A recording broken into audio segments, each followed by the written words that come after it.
शक्ति प्रदर्शन कह रही है बीजेपी, जो आज तमाम नेता गए, लेकिन वो कह रहे हैं कि परिवार के लोग थे, सारे परिवार कांग्रेस पार्टी के लोग हैं, राहुल गांधी के समर्थन में वहां गए, 3 मुख्यमंत्री पहुंचे, जो नेता है वो पहुंचे, प्रियंका जी उनके साथ पहुंची। क्या गलत है इसमें? वो कह रहे हैं कि साजिश हो रहा है, एक आदमी को टारगेट किया जा रहा है। नहीं तो देखिए, तो ऑप्टिक्स है, राजनीति में ऑप्टिक्स दिखाने का अधिकार सबको है, उन लोगों ने किया। चाहे वो ईडी के सवाल के घेरे में होते हैं तब जाते हैं, तब भी ऑप्टिक्स दिखाई देता है, आज भी दिखाई दिया। सवाल वो नहीं है। आप ये बताइए कि ये देश भ्रष्टाचार या भ्रष्टाचारियों पे कार्रवाई होता हुआ देखना चाहता है या नहीं? अखिलेश जी बताएं। सवाल ये नहीं कि भाजपा का भ्रष्टाचार और गैर भाजपा का भ्रष्टाचार पे कार्रवाई हो या नहीं। पराया करोगे आप? ईडी के केसेस बता रहे थे 5000। एक मिनट में खत्म कर दूं, मैं आपके बीच में नहीं बोला था। 5306 मुकदमे आपने बताए, 15% है सिर्फ राजनेताओं पे, सिर्फ 15%। और उस 15% में 95% आप कहते हैं विपक्ष पे। तो क्या आप ईडी बाकी पे केस करना बंद कर दे? बाबुओं पे, ठेकेदारों पे, ऑफिसर्स पे, उन पे भी केसेस चल रहे हैं ईडी पे। उनसे आपकी सिंपैथी क्यों है भाई, जो आप ईडी को कटघरे में खड़ा कर रहे हैं? एक राष्ट्रीय पार्टी के प्रवक्ता होके या इंस्टीट्यूशनल जो भी कह के, इंस्टीट्यूशन की क्रेडिबिलिटी पे सवाल उठाने वाले आप कौन? या आपका कहने का मतलब है कि 60 साल आपने इस देश में राज किया तो इसी तरह से आपने इंस्टीट्यूशंस का इस्तेमाल किया? 2008 में जब सरकार बचाई थी, एक्स्ट्रा इनकम मुलायम सिंह यादव, पूरे देश को पता है। केज्ड पैरट किसके समय में कहा गया था? कोर्ट के द्वारा, किसी विपक्षी ने नहीं कहा था, कोर्ट ने कहा था। और आपको प्रधानमंत्री के इंटेंशंस में डाउट क्यों भाई? 2018 के लाल किला का भाषण उठा के देख लीजिए, उन्होंने साफ साफ कहा कि मैं भ्रष्टाचारियों को जेल के दरवाजे तक ले आया हूं, एक मौका और दीजिए, अगले चुनाव तक उनको जेल के पीछे भेज दूंगा। यही डर सता रहा है क्या? और दूसरी बात की, जिनके पास, अगर आपको लगता है कि ईडी या सीबीआई काम नहीं कर रही है और उनके पास एडिक्वेट एविडेंसेस हैं, सीधे कोर्ट में मूव कीजिए, बिना समय व्यर्थ किए हुए, एक जिम्मेदार नागरिक की तरह। कोर्ट डायरेक्शन करेगा, ईडी सीबीआई को एक्शन होगा, तब नहीं होगा तो आपके पास मुद्दा भी हो जाएगा। लेकिन भ्रष्टाचारियों को डिफेंड करने की जगह ये कहते कि नहीं, इसको स्पीडी ट्रायल करवाइए, जैसे भी आपने कहा कि सिर्फ 25 में कन्विक्शन हुए हैं, स्पीडी ट्रायल करवाइए और जल्दी जल्दी पूछताछ करवाइए। सरकार के साथ होते तो कम से कम एक परसेप्शन आपके जनता में बढ़िया जाता। अभी तो परसेप्शन यही जा रहा है कि भाई ये सरकार पूर्वाग्रह से कार्रवाई कर रही है, भ्रष्टाचारियों पे कार्रवाई कर रही है, हमारे भ्रष्टाचारियों पे कर रही है, अपने भ्रष्टाचारियों पे नहीं कर रही है। ये हमारे और अपने भ्रष्टाचारियों की कोई कैटेगरी नहीं होती है। भ्रष्टाचार भ्रष्टाचार होता है और देश की जनता चाहती है कि भ्रष्टाचारियों पे कार्रवाई हो। इसलिए नैरेटिव आपको अगर यही रखना है चुनाव तक तो बहुत अच्छा।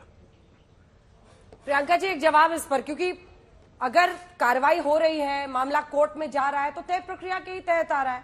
और सुधांशु जी बार बार फोकस कर रहे हैं कि इससे पहले भी तो कार्रवाई ऐसी होती रही है एजेंसियों की, तब भी लालू प्रसाद यादव या मुलायम सिंह यादव जी तब थे, सब कहते थे कि हमारे खिलाफ जानबूझकर ये लोग हथियार की तरह इस्तेमाल कर रहे हैं।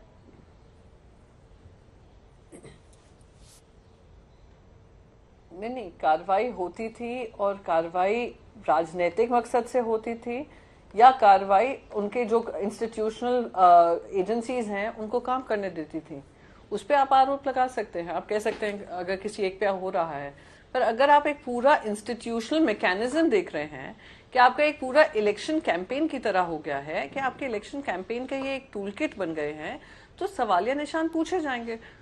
और यहाँ पर भ्रष्टाचार और नॉन भ्रष्टाचारी की तो बात ही रह गई।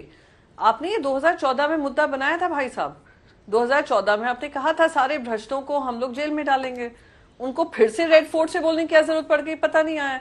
और आज हम 2023 में हैं, जिन जिन नाम लिए आप मुझे बताइए, जो जो नाम उन्होंने गिनाए थे, भारतीय जनता पार्टी ने गिनाए थे, उन सारे नामों का क्या हुआ, उन सारे केसेस का क्या हुआ, और उसी में आपको जवाब मिल जाएगा। अलग अंतर होता है, एक होता है हाँ इंस्टीट्यूशंस अपना काम कर रही हैं, आप उन पे आरोप लगा सकते हैं, कर सकते हैं, पर एक होता है कि आप उन्हीं इंस्टीट्यूशंस का पूरा अपना हथियार बनाकर, जैसे ही कोई, मैं तो कहती हूँ आप छोड़िए, आप पॉलिटिशियंस छोड़िए, कोई भी इंडस्ट्रियलिस्ट ले लीजिए, इंडस्ट्रियलिस्ट आज कुछ कह दे, कल सवेरे तक ईडी उनके घर पे खटखटाने लगती है। आप कोई स्मॉल बिजनेसेस कह लीजिए, वो अगर कुछ कहते हैं ईडी खटखटाने लगती है। अगर कोई पत्रकार ही तीखे सवाल पूछ ले, उनको सीधा जेल में धर दबोचा जाता है यूएपीए के अंतर्गत। तो आज अगर तुमने वेपनाइज कर ही लिया है तो जनता आपसे सवाल पूछेगी। ये भ्रष्टाचार और नॉन भ्रष्टाचार का किस्सा खत्म हो चुका 2014 में।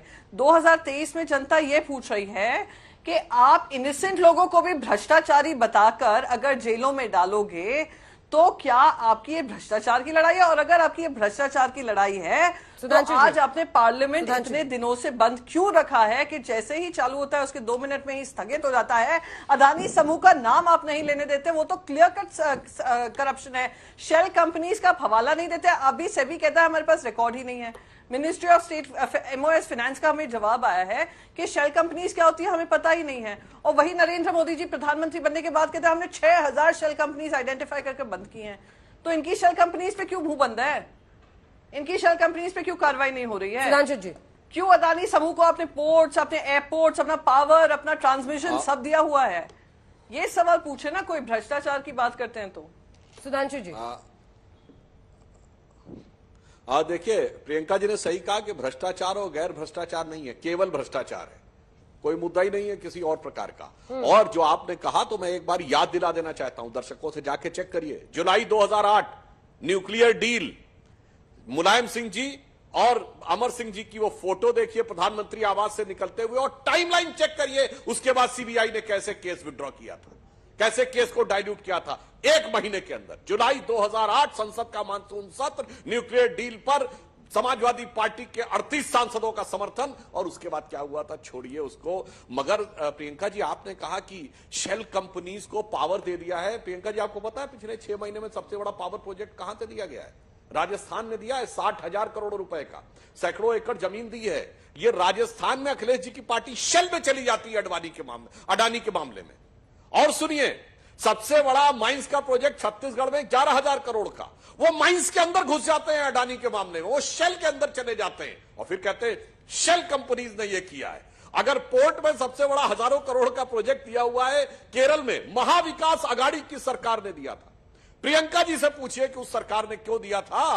अब तो उस जमाने में ना दिल्ली में आके शेल शेल शेल शेल चिल्लाना है, अपने राज्य में पीछे से धीरे धीरे इन्वेस्टमेंट लाना है, और न भारत की एजेंसी पे भरोसा करना है, न किसी अन्य पे भरोसा करना। और अखिलेश जी आपसे तो मैंने नाम पूछा था, पार्टी का नाम बता दीजिए ना जिसपे भ्रष्टाचार के केसेस न लगे हों। पिछले 30 सालों में नाम नहीं बता पाए। और जो केस विड्रॉ करने की आपने बात कही, बिल्कुल जो केस पूरी तरीके से राजनीतिक नेताओं पे लगाए जाते हैं, जेपी आंदोलन के बाद भी केस विड्रॉ हुए थे, बिल्कुल, क्योंकि वो सब झूठे केस थे। और आजादी के बाद अंग्रेजों के द्वारा लगाए गए तमाम केसेस विड्रॉ किए गए थे कांग्रेस के द्वारा, हत्या के मुकदमे हैं, इसलिए मैं कहना चाहता हूं, हत्या के मुकदमे हैं, डकैती के मुकदमे हैं। मैंने भ्रष्टाचार पूछा था, भ्रष्टाचार के मुकदमे हैं। सुनिए, जॉर्ज फर्नांडिस पे बड़ौदा डायनामाइट केस था। अरे जो यूपी के मुखिया उन पे कौन सी धारा थी? डायनामाइट केस था भाई, कौन सी धारा थी? उससे उम्र में बड़े हैं, आपको ज्यादा याद होगा। वो सब फर्जी केस थे और वो सब विड्रॉ हुए थे। छोटा छोटा जवाब। हाँ बताइए ना, नाम तो बता नहीं पाए। और आप एक अंजना जी सुनिए, अंजना जी हिंदी में कहावत होती है, थोथा चना बाजे घना, empty vessels make much noise. हाँ, रुक जाइए अंजना जी, बीजेपी करे तो शिष्टाचार, ये भ्रष्टाचार दिन भर करते हैं लेकिन इनके लिए वो शिष्टाचार है। दूसरे इनका विरोध करें तो भ्रष्टाचार। हमारे प्रधानमंत्री कह रहे हैं कि सब भ्रष्टाचारी एक हो रहे हैं, ये हमारे प्रधानमंत्री के शब्द हैं। प्रियंका जी छोटा सा गरिमा में शब्द है क्या? अगर विपक्ष है तो गरिमा में शब्द है क्या? आपने लोकपाल क्यों नहीं बनाया? क्योंकि आपकी पूरी जवाब जेल में होती है। मैं 30 सेकंड में ये जवाब दूंगी। ये 2008 का हवाला दे रहे हैं आप, 2008 का हवाला दे दीजिए, 2009, 2010, 11, 12, 13, 14। आपने ये सारा मुद्दा बनाया था 14 में भाई साहब। 14 से 23 का हम आपसे हवाला मांग रहे हैं तो आप क्यों भाग रहे हैं? ठीक है,